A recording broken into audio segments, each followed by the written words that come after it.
Tu aimeras l'Éternel, ton Dieu, de tout ton cœur, de toute ton âme et de toute ta force. Deutéronome chapitre 6, verset 5. Cette parole ne vient pas d'un homme, elle ne vient pas d'un prédicateur, elle est sortie de la bouche même de Dieu, et elle s'adresse à toi aujourd'hui. Si ton amour pour Dieu affaiblit, si ta foi s'est refroidie, si ton cœur s'est dispersé dans les distractions de ce monde, alors cette vidéo est une convocation céleste. Car aujourd'hui, Dieu veut raviver la flamme en toi. Prends une seconde pour aimer cette vidéo. Abonne-toi à cette chaîne Lumière en Christ et reste jusqu'à la fin pour recevoir une prière puissante. Voici la phrase que tu dois écrire en commentaire si ce message résonne en toi. Je veux aimer Dieu de tout mon être. Prépare ton cœur, car le ciel veut te parler. Quand Jésus fut interrogé sur le plus grand commandement, il n'hésita pas. Il cita le Deutéronome, affirmant dans Matthieu chapitre 22, verset 37. « Tu aimeras le Seigneur, ton Dieu, de tout ton cœur, de toute ton âme et de toute ta pensée. » Ce n'est pas une recommandation parmi d'autres, c'est le fondement de toute relation avec Dieu. Moïse le transmit à un peuple en route vers la terre promise. Jésus le rappela à un peuple aveuglé par la religion. Aujourd'hui, le Saint-Esprit le murmure encore, mais nos cœurs sont souvent sourds. Dans un monde où l'amour est fragmenté, distrait, intéressé, Dieu réclame un amour total, brûlant, indivisible. Ce commandement est un appel au retour, à la consécration, à l'abandon entier. Celui qui aime Dieu ainsi découvre une paix inconnue, une force nouvelle, une lumière que rien ne peut éteindre. Et c'est ce que nous allons explorer maintenant. Tu ne peux pas aimer Dieu à moitié, ni avec des sentiments éphémères. L'amour véritable commence par un engagement du cœur, total, radical, irréversible. Dans cette première partie, tu vas découvrir 10 engagements du cœur que tout véritable disciple doit poser s'il veut aimer Dieu comme Dieu l'exige. Chaque engagement est une réponse à l'appel du ciel. Le premier engagement du cœur que tu dois poser pour aimer Dieu totalement, c'est de le choisir au-dessus de tout ce que tu peux voir. Tant que ton cœur reste accroché à ce que tes yeux convoitent, tu n'aimeras jamais Dieu de tout ton être. Il y aura toujours un partage, un compromis, une hésitation. Regarde Abraham. Quand Dieu l'a appelé, il a quitté son pays, sa parenté, sa sécurité. Il a choisi l'invisible au lieu du confortable. Ce n'est pas un élan émotionnel. C'est une décision déchirante. Tu ne peux pas aimer Dieu en gardant tes yeux rivés sur les choses visibles, car elles t'éloignent de l'Éternel. L'amour vrai pour Dieu commence par un déplacement intérieur. Tu détaches ton regard des biens, des succès, des personnes, et tu le poses sur celui qui ne change pas. Tu dis « Seigneur, même si tout disparaît, je choisis de t'aimer encore. » Cet engagement fait peur, car il exige une séparation. Mais il libère aussi une puissance spirituelle immense, car c'est là que Dieu commence à se révéler pleinement. Tant que ton cœur est divisé, tu n'auras que des miettes de sa présence. Mais quand tu le choisis au-dessus de tout, tu verras sa gloire. Le deuxième engagement du cœur que tu dois poser pour aimer Dieu totalement, c'est de le chercher dans le secret, et non dans le bruit. Tu ne connaîtras jamais l'amour profond de Dieu si tu cherches sa voix dans le vacarme du monde. Le cœur qui aime apprend à se retirer, à se taire, à écouter. Jésus lui-même, pourtant fils de Dieu, se retirait souvent pour prier seul. Il allait sur la montagne, dans le désert, dans des lieux vides de distraction. Pourquoi ? Parce que l'amour pour le Père se nourrit du silence. Si tu remplis ta vie de bruit, d'écran, de divertissement, ton amour s'éteindra sans que tu t'en rendes compte. Dieu ne crie pas pour attirer ton attention. Il attend que tu viennes. Et quand tu entres dans le secret, quand tu fermes la porte, alors il se montre. C'est là que ton cœur commence à battre à l'unisson avec le sien. L'amour pour Dieu n'est pas spectaculaire, il est profond, caché, stable.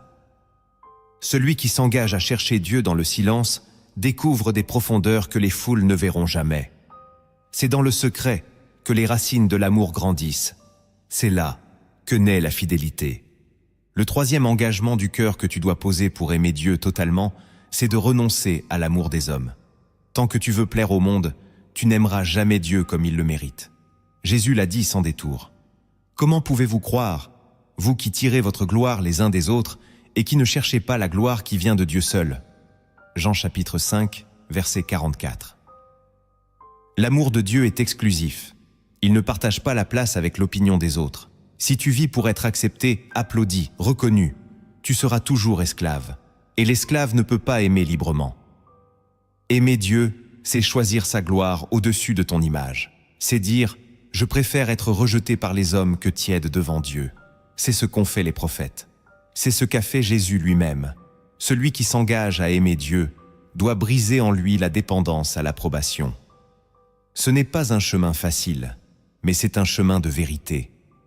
Car une fois que tu as été approuvé par le ciel, plus rien d'autre ne compte. Tu deviens libre d'aimer, même si personne ne comprend. Tu vis pour un seul regard, celui du Père. Le quatrième engagement du cœur que tu dois poser pour aimer Dieu totalement, c'est de lui obéir même quand tu ne comprends pas. Il est facile de dire « je t'aime » à Dieu quand tout fait sens. Mais l'amour véritable se révèle dans l'obéissance aveugle, celle qui fait mal, celle qui coûte. Regarde Abraham montant avec Isaac sur la montagne. Il ne comprenait pas, il souffrait, mais il obéissait. Et c'est cette obéissance qui a révélé l'intensité de son amour. L'amour sans obéissance est un mensonge déguisé. Jésus l'a dit, « Si vous m'aimez, gardez mes commandements. » Jean chapitre 14, verset 15. Il n'a pas dit « Chantez-moi des louanges ». Il a dit « Obéissez ». Il y a des choses que Dieu va te demander et que ton intelligence ne pourra pas accepter. Mais ton amour, lui, peut répondre. Tu diras « Je ne comprends pas, mais je t'aime. Alors, j'obéis ». Cet engagement transforme ta relation avec Dieu. Il ne sera plus un concept ou une sensation, mais un maître digne de toute ta confiance.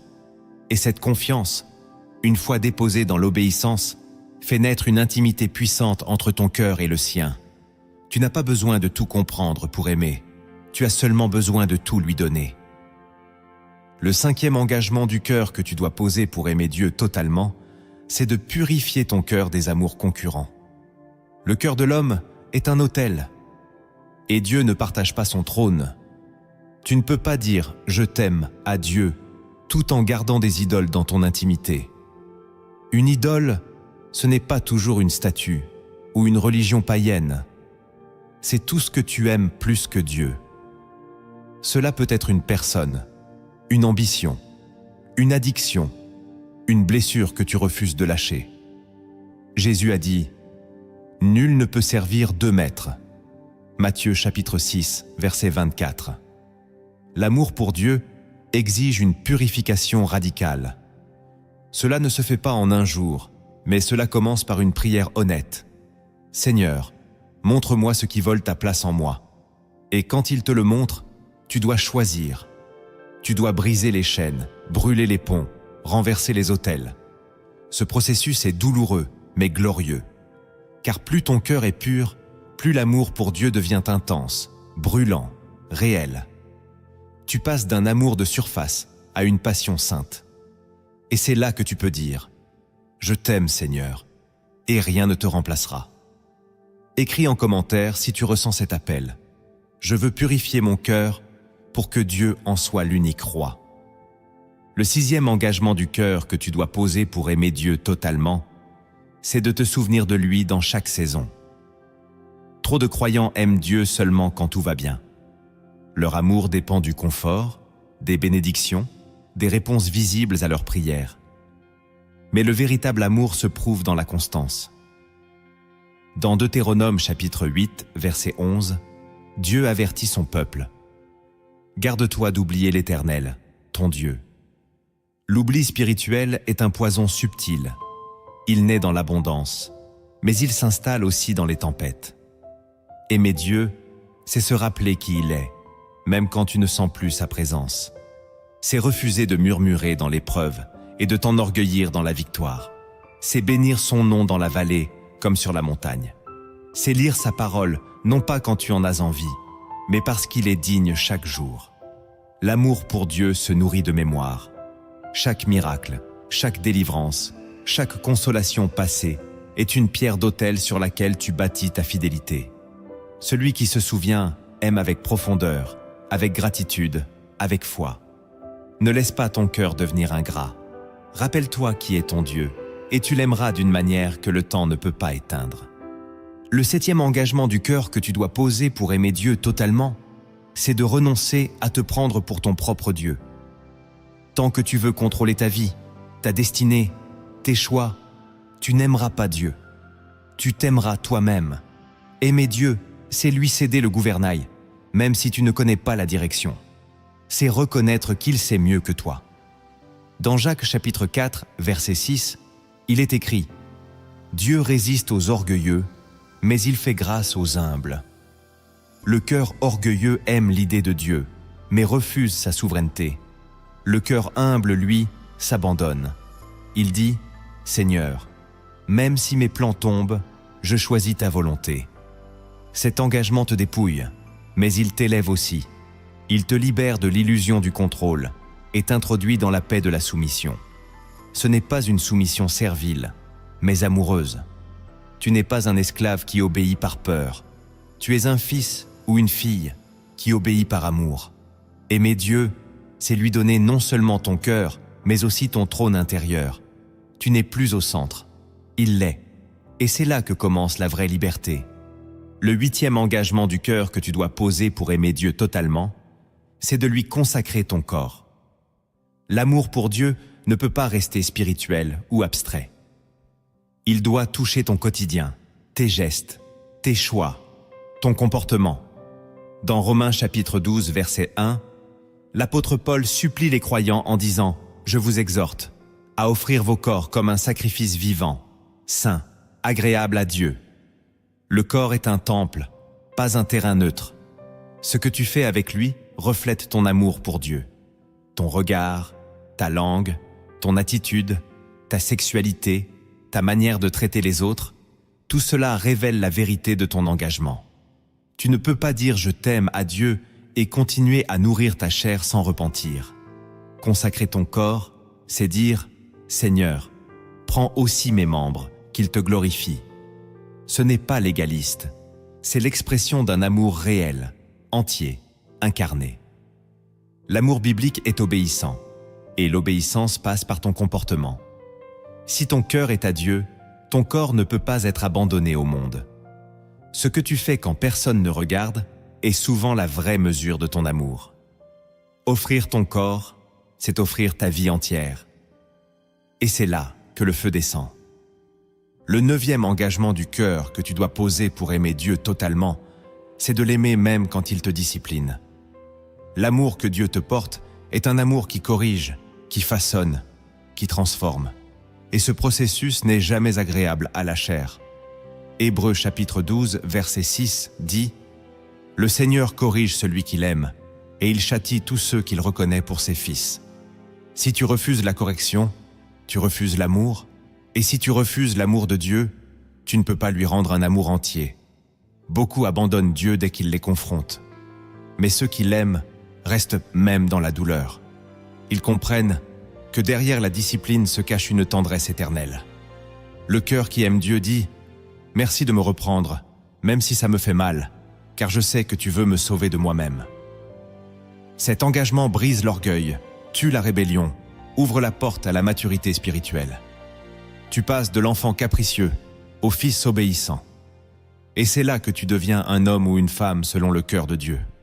L'amour vrai endure la correction, et même l'embrasse, car il sait qu'elle vient d'un Père fidèle. Le 10e engagement du cœur que tu dois poser pour aimer Dieu totalement, c'est de brûler pour lui jusqu'à la fin. L'amour ne doit pas seulement être intense, il doit être durable.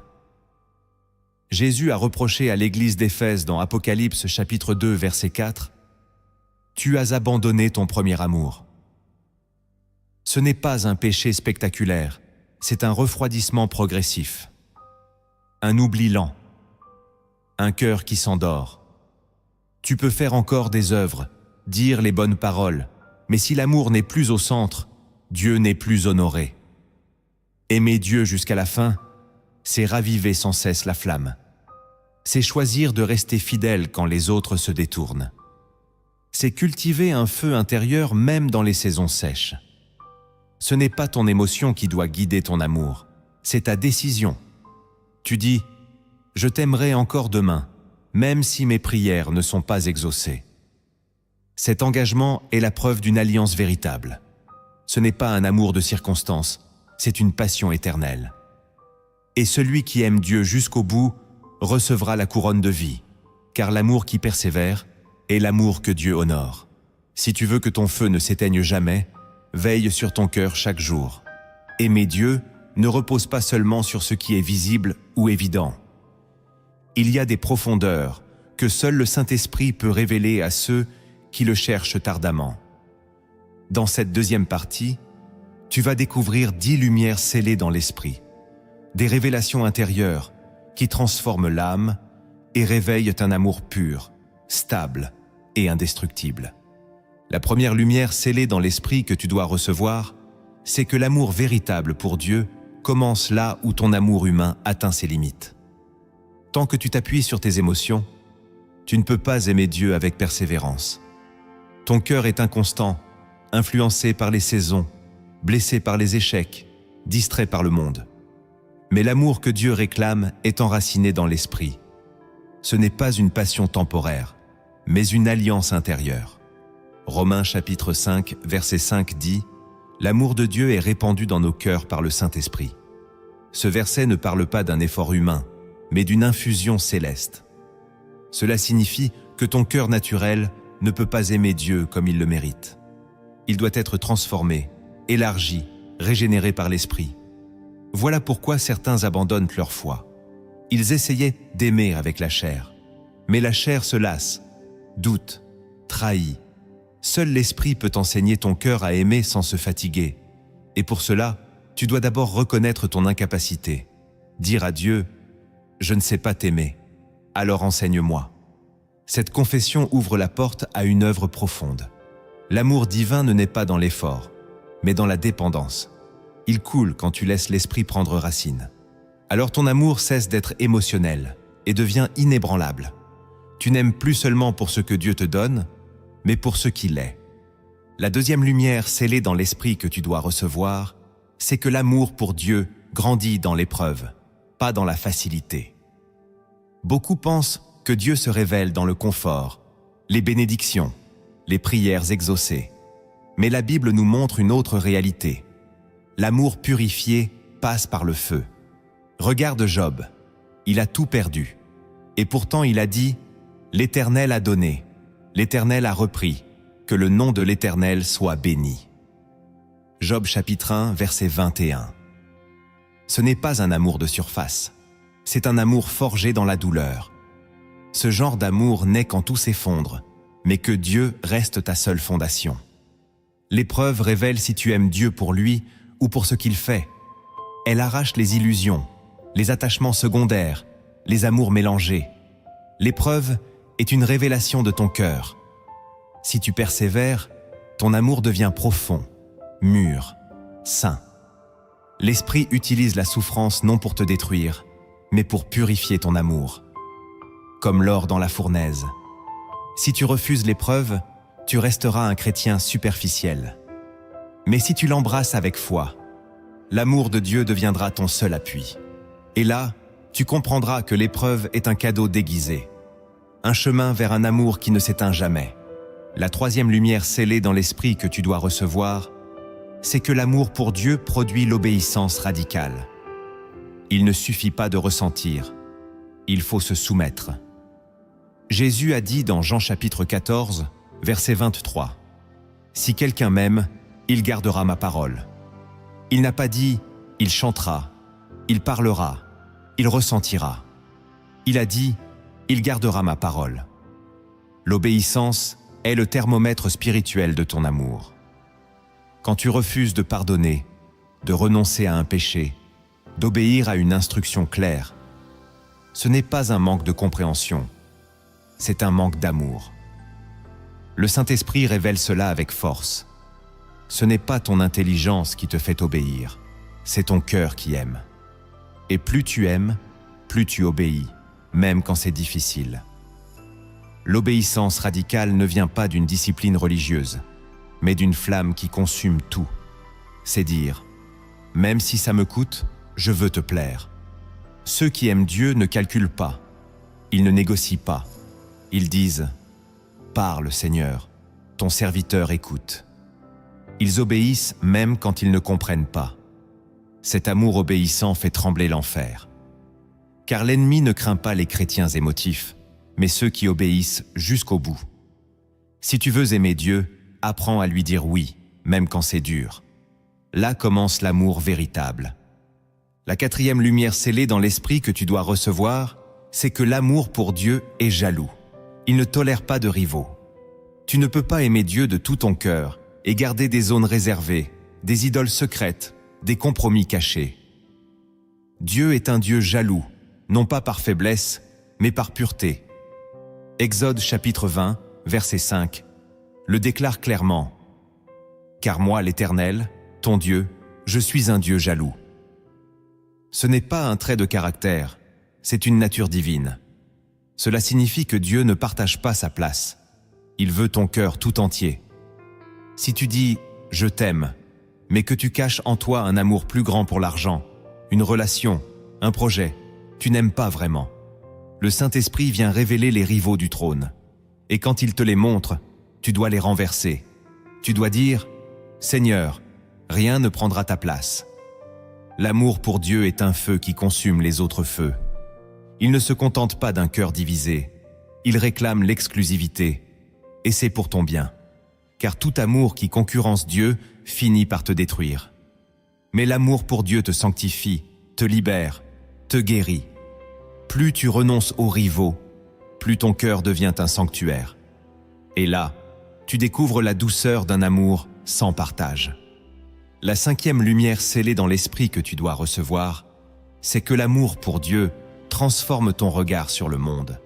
Tu ne vois plus comme avant. Ce que tu aimais, tu le méprises. Ce que tu négligeais, tu le recherches. Paul l'exprime dans Philippiens chapitre 3, verset 8. « Je regarde toute chose comme une perte, à cause de l'excellence de la connaissance de Jésus-Christ. » C'est là le fruit d'un amour profond. Le monde perd sa séduction. L'esprit change ton système de valeurs. Tu ne vis plus pour réussir, posséder, briller. Tu vis pour plaire à Dieu. Ton regard devient pur, sobre, spirituel. Tu vois les âmes, la vérité, l'éternité. Ce monde devient un passage, non une destination. L'amour pour Dieu t'arrache à l'illusion. Il te donne un regard prophétique.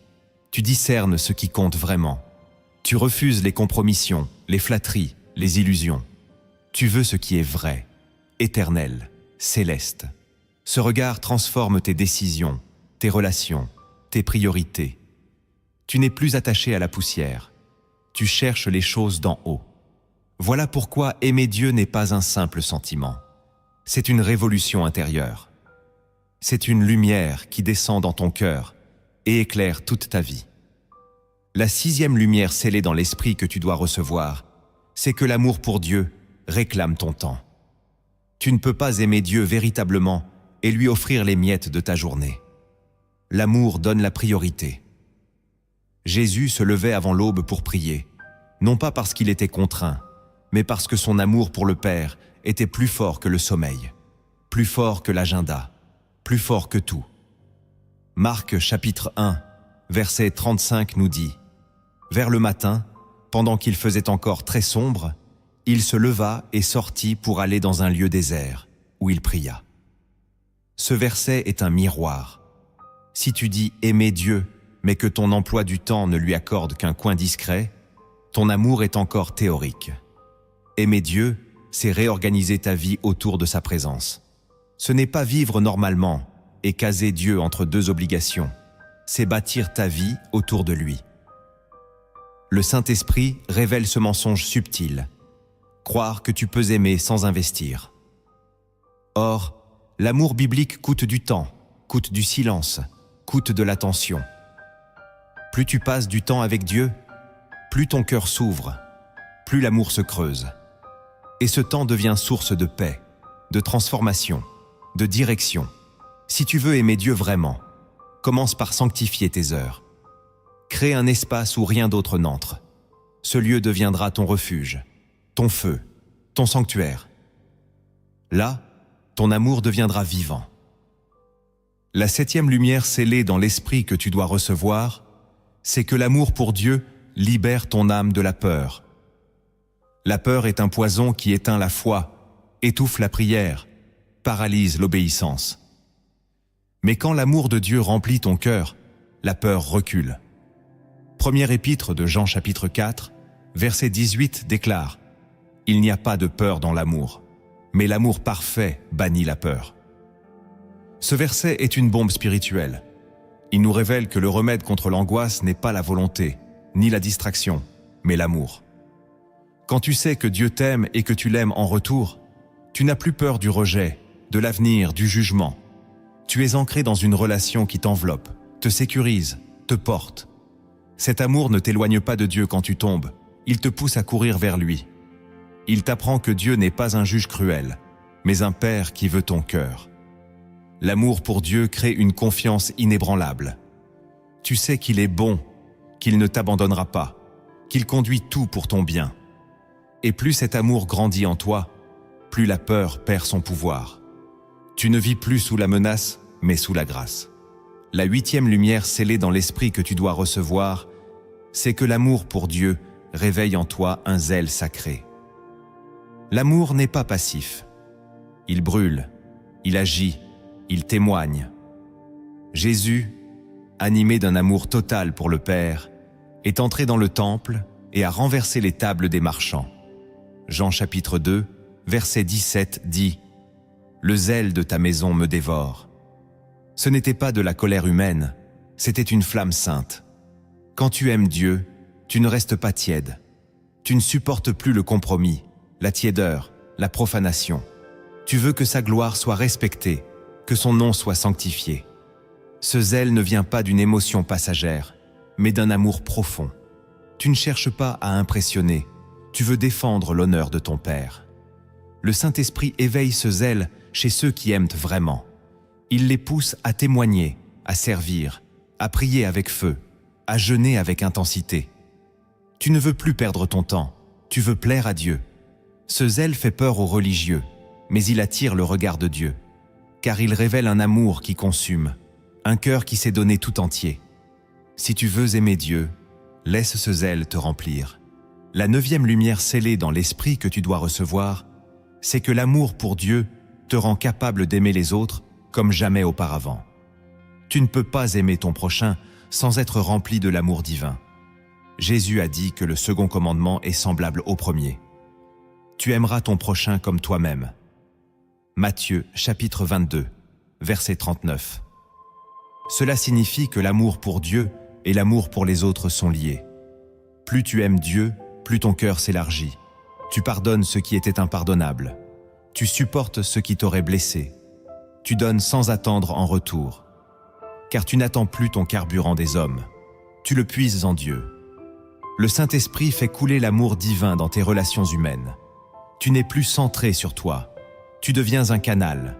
Un cœur transformé par l'amour de Dieu devient un refuge pour les brisés, une lumière pour les perdus. Et c'est ce qui touche le monde. Pas des discours religieux, mais des âmes brûlantes de l'amour de Dieu. Voilà pourquoi tu dois demander à l'Esprit de t'enseigner à aimer comme Dieu aime. Ce n'est pas naturel, mais c'est possible. Et c'est ce qui te rendra semblable au Christ. La 10e lumière scellée dans l'Esprit que tu dois recevoir, c'est que l'amour pour Dieu te prépare à l'éternité. Tout ce que tu vis ici-bas est un entraînement pour l'amour éternel. Le ciel ne sera pas un lieu de repos paresseux, mais de communion parfaite. Ceux qui auront appris à aimer Dieu ici-bas entreront dans une gloire qu'ils reconnaîtront. L'Apocalypse parle d'un peuple qui chante « Tu es digne, car tu as été immolé ». Apocalypse chapitre 5 verset 9. C'est un chant d'amour. C'est le fruit d'une vie donnée. Le Saint-Esprit veut que ton amour ne meure pas avec le temps, mais qu'il mûrisse pour l'éternité. Il t'enseigne aujourd'hui à aimer un Dieu que tu ne vois pas, pour que tu puisses demain l'aimer face à face. Si ton amour pour Dieu n'est pas préparé, le ciel ne sera pas ton refuge, il sera un inconnu. Mais si tu apprends ici à le désirer, à l'honorer, à le suivre, alors la mort ne sera pas une fin, mais une porte. Une transition vers l'amour parfait.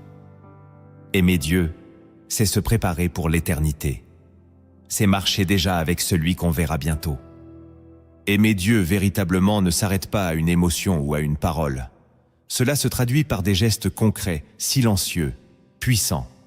Chaque action posée dans l'amour devient une semence d'éternité. Dans cette partie, tu découvriras comment enraciner ton amour pour Dieu dans ta vie quotidienne, à travers des actes concrets qui transforment ton cœur en sanctuaire vivant. La première semence d'éternité que tu dois semer pour aimer Dieu réellement, c'est d'établir un autel secret dans ton quotidien. Il ne s'agit pas d'un lieu visible, mais d'un rendez-vous caché, constant, consacré. Cet autel, c'est le lieu où tu rencontres Dieu chaque jour, où tu déposes ton cœur, ta volonté, ton silence, ton amour. Jésus disait dans Matthieu chapitre 6, verset 6, « Mais toi, quand tu pries, entre dans ta chambre, ferme la porte et prie ton Père qui est là dans le lieu secret. » Ce verset n'est pas une simple recommandation, c'est une stratégie divine, car c'est dans le secret que l'amour pour Dieu s'enracine.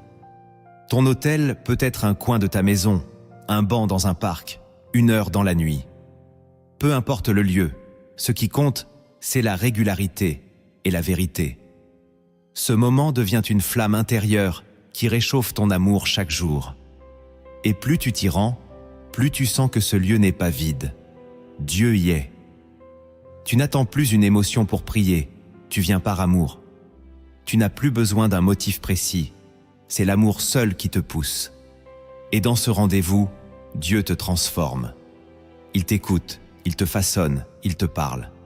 Ton cœur se façonne lentement, solidement. Chaque passage à cet autel secret est une semence d'éternité. Rien ne s'y perd. Chaque silence, chaque soupir, chaque parole est enregistrée dans le cœur de Dieu. Si tu veux aimer Dieu durablement, commence par bâtir cet autel et reviens-y chaque jour. La deuxième semence d'éternité que tu dois semer pour aimer Dieu réellement, c'est de sanctifier tes pensées en lui. Aimer Dieu de toute ta pensée, comme le dit Jésus dans Matthieu chapitre 22, verset 37, signifie qu'il n'y a plus de zone neutre dans ton esprit. Tu ne peux pas dire « je t'aime » à Dieu et nourrir ton intelligence avec ce qui l'attriste. Le Saint-Esprit ne peut pas habiter un esprit rempli de convoitise, d'amertume, de distractions impures. Tu dois donc commencer à surveiller ton champ mental, ce que tu regardes, ce que tu écoutes, ce à quoi tu réfléchis. Tout cela influence ton amour pour Dieu. La sanctification de la pensée commence par un choix, refuser d'exposer ton esprit à ce qui éteint le feu. Ensuite, elle se poursuit par un remplissage, méditer la parole, déclarer les promesses, rejeter les mensonges, nourrir l'âme de vérité. Philippiens chapitre 4, verset 8, te donne la grille de filtrage. Tout ce qui est vrai, honorable, juste, pur, que cela soit l'objet de vos pensées. Tu ne seras jamais fort spirituellement si tes pensées sont malades. Aimer Dieu, c'est lui offrir un espace intérieur sain, propre, disposé. Le combat se joue souvent dans le secret de la pensée, là où personne ne voit. Mais Dieu y voit, et c'est là qu'il mesure ton amour. Purifie tes pensées comme un temple, et tu verras ton amour pour Dieu se fortifier. La troisième semence d'éternité que tu dois semer pour aimer Dieu réellement, c'est de jeûner non pour obtenir, mais pour aimer. Trop souvent, le jeûne est utilisé comme une monnaie d'échange spirituelle. Je jeûne pour que Dieu m'accorde ceci ou cela. Mais dans les Écritures, le jeûne est d'abord un acte d'amour, un renoncement volontaire, un cri silencieux qui dit à Dieu « Tu es plus important que ma chair, Dans Joël chapitre 2, verset 12, Dieu dit « Revenez à moi de tout votre cœur, avec jeûne, avec pleurs et avec lamentation. » Le jeûne devient un langage d'amour, un dépouillement pour se rapprocher. Ce n'est pas une punition, c'est une offrande. Tu dis à Dieu « Je te préfère à la nourriture, au confort, au rythme habituel. » Et dans cette posture, ton âme se clarifie. Les bruits baissent, l'esprit parle. Le jeûne t'enseigne à résister à la chair, à dominer l'instant, à embrasser l'Éternel. Il discipline ton cœur, affine ton écoute, prépare ton esprit à recevoir. Et plus tu jeûnes avec amour, plus ton cœur s'attache à Dieu. Tu n'as plus besoin de résultats visibles. Le jeûne devient un feu qui alimente ton adoration. Ce n'est pas une performance, c'est une offrande lente, cachée, mais puissante. Si tu veux aimer Dieu profondément, jeûne pour le chercher, pas pour le manipuler. La 4e semence d'éternité que tu dois semer pour aimer Dieu réellement, c'est d'aimer sa parole plus que ta propre opinion.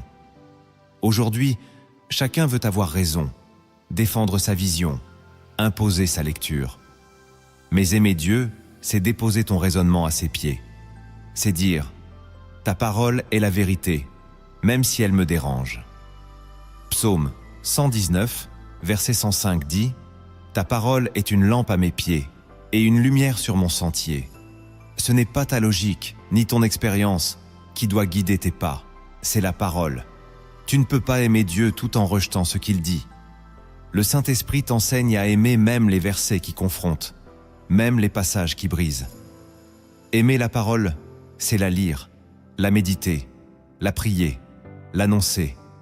C'est la laisser te transformer, t'enseigner, te corriger. Ce n'est pas un livre parmi d'autres, c'est la voix de ton bien-aimé. Et plus tu la chéris, plus tu sens Dieu s'approcher. Elle devient nourriture, arme, refuge. Tu n'es plus influencé par les tendances, tu es enraciné dans l'éternité. Si tu veux aimer Dieu de tout ton être, commence par aimer chaque mot qu'il a prononcé. Car c'est dans sa parole que son cœur se révèle. La 5e semence d'éternité que tu dois semer pour aimer Dieu réellement, c'est de le louer quand ton âme ne le veut pas. Louer Dieu dans l'abondance est naturel, mais le louer dans le manque, la douleur ou le silence, c'est là que l'amour se révèle. Hébreux chapitre 13, verset 15 dit « Par lui, offrons sans cesse à Dieu un sacrifice de louange. » Ce mot « sacrifice » change tout. La louange n'est pas toujours facile.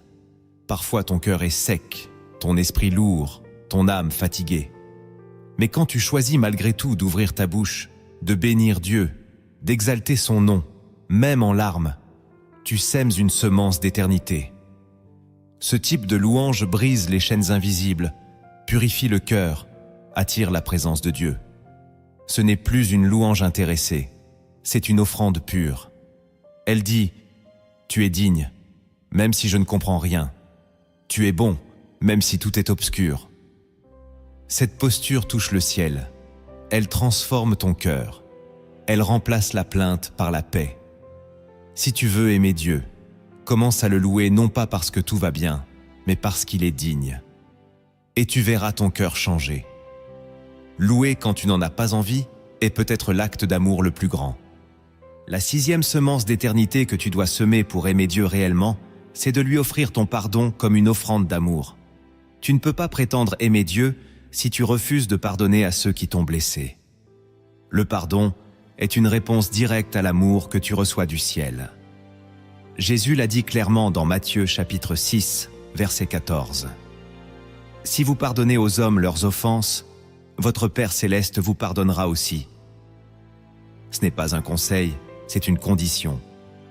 Pardonner, ce n'est pas dire que ce qu'on t'a fait est juste. C'est choisir de ne plus laisser cette offense régner sur ton cœur. C'est dire à Dieu « Je t'aime plus que je ne déteste cette blessure. » Le Saint-Esprit ne peut pas remplir un cœur plein d'amertume. L'amour pour Dieu exige un nettoyage profond. Et ce nettoyage commence par le pardon. Peut-être que tu attends que la personne reconnaisse sa faute, mais Dieu te demande de libérer même sans excuse. Car pardonner ne libère pas seulement l'autre, cela te libère toi. Cela rouvre les portes du ciel sur ta vie. Cela montre à Dieu que tu lui ressembles. Ce que tu refuses de relâcher devient un poison.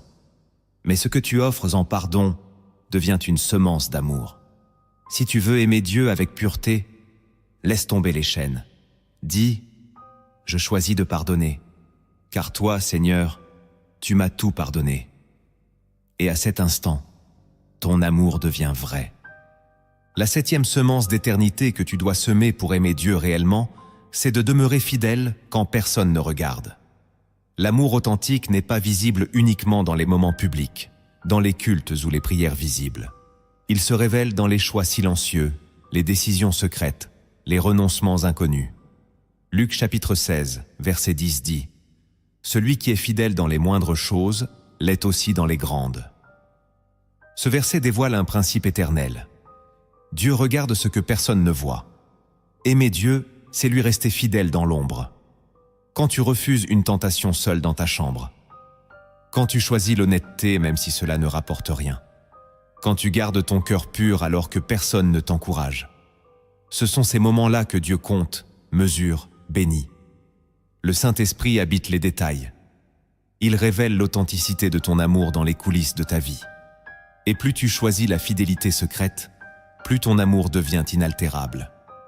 Tu ne fais plus les choses pour être vu, mais parce que ton cœur appartient à Dieu. Tu sais qu'il voit, et cela te suffit.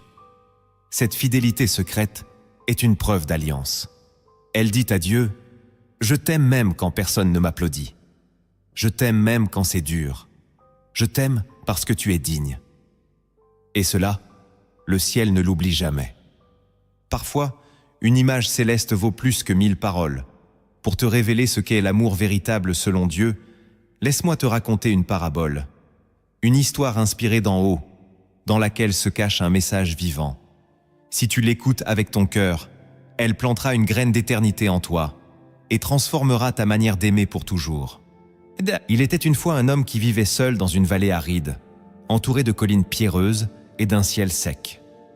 Depuis des années, il creusait un puits, convaincu qu'il y avait de l'eau au fond de la terre. Chaque jour, il creusait un peu plus, priant, espérant, rêvant d'une source. Mais la terre était dure, et les années passaient. Ses voisins se moquaient. « Pourquoi t'obstines-tu? Viens vivre comme nous, en achetant ton eau ailleurs. » Mais l'homme répondait toujours « J'ai reçu dans la prière une parole. Il y a de l'eau ici. Je l'aimerai jusqu'à ce qu'elle me réponde. » Un jour, après 10 ans de labeur, ses mains saignaient, son dos pliait, mais il continua. Il chantait même parfois, seul, au fond du puits, les yeux tournés vers le ciel. Et puis un matin, sans prévenir, alors que le soleil se levait, il frappa une dernière pierre, et l'eau jaillit. Claire, fraîche, abondante. Il cria, pleura, tomba à genoux. Le ciel avait entendu son amour. Le puits était vivant. Les gens du village accoururent, étonnés. Ils burent, et ils furent désaltérés. Certains pleurèrent de honte, car ils l'avaient méprisé. Mais l'homme ne garda pas rancune. Il dit, « Ce puits n'est pas pour moi seul, c'est l'amour qui l'a creusé, l'amour le partagera. » Mais ce n'est pas la fin. Des années plus tard, alors que la vallée connut une sécheresse terrible, les autres puits tarirent.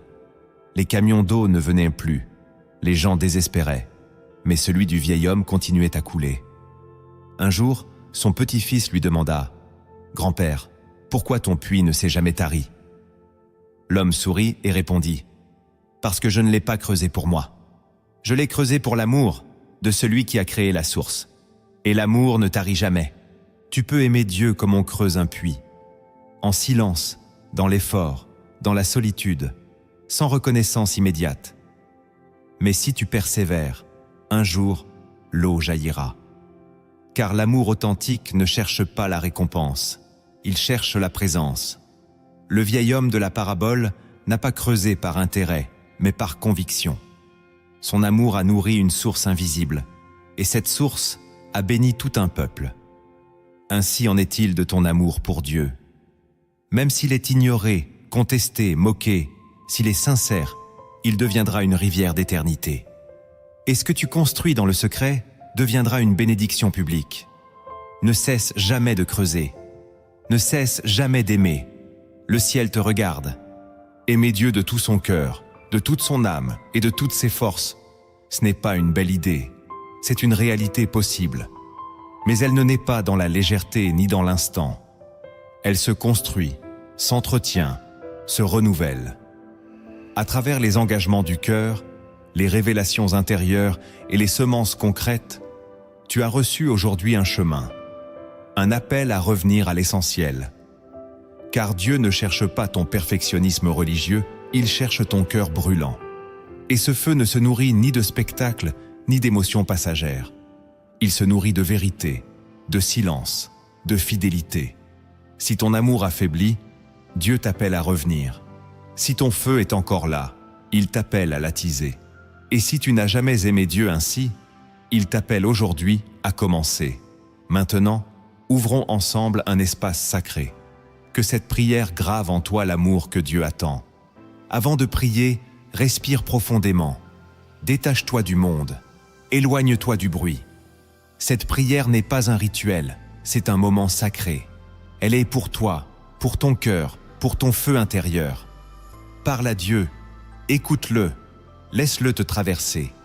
Que cette prière soit ton autel vivant, ici et maintenant. Seigneur Dieu, Père éternel, toi qui es amour parfait, source de toute lumière et de toute vie, je me tiens devant toi maintenant, non avec des mots vides, mais avec un cœur ouvert. Tu connais mes pensées, mes combats, mes blessures, mes silences. Tu connais mes efforts pour t'aimer, et tu connais aussi mes abandons. Pourtant, tu es resté fidèle. Tu n'as jamais cessé de me chercher, même quand moi je cessais de te désirer. Aujourd'hui, Seigneur, je reviens à toi, pas avec l'amour d'un instant, mais avec la volonté de bâtir quelque chose d'éternel entre toi et moi. Seigneur, je veux t'aimer comme tu le mérites. Pas à moitié, pas selon mes humeurs, mais avec tout ce que je suis. Apprends-moi à t'aimer. Apprends à mon cœur ce qu'est l'amour véritable. Délivre-moi de tout amour mélangé, de tout attachement qui t'étouffe. Brise les idoles secrètes que j'ai laissées grandir dans l'ombre. Révèle-moi ce qui prend ta place en moi, et donne-moi la force de les renverser. Car je ne veux plus vivre dans un cœur divisé. Je veux que tu sois mon unique roi, mon unique passion, mon unique refuge. Donne-moi la force de te choisir chaque jour, même quand je ne ressens rien. Aide-moi à te louer même dans la douleur, à te servir même dans la solitude, à te suivre même quand tout me dit d'arrêter. Saint-Esprit, viens et consume ce qui est tiède. Ravive en moi le feu du premier amour, ce feu que le monde ne peut pas éteindre, que l'épreuve ne peut pas écraser, que le temps ne peut pas user. Ce feu pur qui brûle sans jamais détruire, mais qui éclaire, qui purifie, qui transforme. Pardonne-moi, Seigneur, pour toutes les fois où je t'ai relégué au second plan, pour tous les moments où j'ai aimé autre chose plus que toi, pour les fois où j'ai obéi à mes peurs plutôt qu'à ta voix. Aujourd'hui, je dépose ma volonté, mes ambitions, mes projets, mes blessures à tes pieds, car je ne veux plus diriger ma vie seul. Je veux que tu sois au centre. Je veux que chaque battement de mon cœur soit un acte d'amour pour toi. Seigneur, je t'offre mon temps, mes pensées, mes gestes. Que tout en moi t'appartienne. Rends-moi fidèle dans le secret. Donne-moi un cœur qui cherche ton regard même quand personne ne regarde. Apprends-moi à pardonner, même ceux qui ne s'excusent pas. Apprends-moi à aimer comme tu aimes. Remplis-moi de ton amour, non pas pour que je sois comblé, mais pour que je puisse aimer les autres avec ton cœur. Délivre-moi de l'égoïsme, de l'orgueil, de la vanité spirituelle. Je ne veux pas paraître pieux, je veux t'aimer en vérité. Seigneur, donne-moi la grâce de sanctifier mon esprit, d'éloigner les pensées impures, les distractions, les voix étrangères. Que ma pensée soit un sanctuaire pour toi, une maison paisible où ton esprit peut demeurer. Purifie mes regards, mes mots, mes silences. Et surtout, donne-moi un esprit stable, un cœur entier, une foi solide. Je choisis aujourd'hui de bâtir un autel secret dans mon quotidien. Un lieu où je te rencontrerai chaque jour. Je te donne mes matins, mes soirs, mes pauses. Enseigne-moi à te chercher non par habitude, mais par amour. Que ton silence m'attire plus que le bruit du monde. Que ta présence soit mon besoin, ma joie, ma force. Jeûnerai, Seigneur, non pour obtenir, mais pour me vider, pour me rapprocher, pour t'aimer. Que chaque renoncement soit une déclaration d'amour. Que chaque effort soit un pas vers ton cœur. Et quand je tomberai, relève-moi avec douceur. Corrige-moi comme un père corrige son enfant. Montre-moi le chemin sans me condamner, car je sais que tu es patient, lent à la colère, grand en miséricorde. Seigneur, apprends-moi à préférer ta parole à mes opinions, à écouter plutôt qu'à réagir, à obéir plutôt qu'à discuter. Que ta parole soit ma lumière, qu'elle tranche, qu'elle guérisse, qu'elle dirige. Et quand je ne la comprends pas, donne-moi la foi pour la suivre quand même. Car je ne veux plus marcher par logique, mais par amour. Rends-moi courageux, Seigneur. Que mon amour ne soit pas fragile. Fortifie ma loyauté. Renverse mes doutes. Remplis-moi d'un zèle saint. Que je ne sois pas tiède, mais brûlant. Non pas violent, mais animé d'un feu pur, discipliné, habité par ta paix. Et qu'à travers moi, d'autres puissent ressentir ton amour. Je t'aime, Seigneur, mais je veux t'aimer plus. Je t'ai cherché, mais je veux te chercher plus. Je t'ai donné, mais je veux te donner davantage. Je ne veux pas vivre une foi superficielle. Je veux une foi profonde, enracinée, transformante. Et je sais que tu ne rejettes pas celui qui vient à toi avec sincérité. Alors me voici. Reçois mon cœur, Seigneur. Reçois mon âme. Reçois mes forces. Et apprends-moi, chaque jour, à t'aimer comme tu m'as aimé, sans condition, sans fin, sans retour en arrière. Je me livre à toi, je t'appartiens, pour toujours. Amen. Si cette vidéo a réveillé en toi un feu nouveau, ne la garde pas pour toi. Partage-la à quelqu'un qui a besoin de raviver son amour pour Dieu. Abonne-toi à cette chaîne Lumière en Christ, aime cette vidéo et rejoins cette marche spirituelle qui transforme les cœurs. Et si tu as été touché aujourd'hui, écris en commentaire « Je veux aimer Dieu jusqu'à mon dernier souffle ».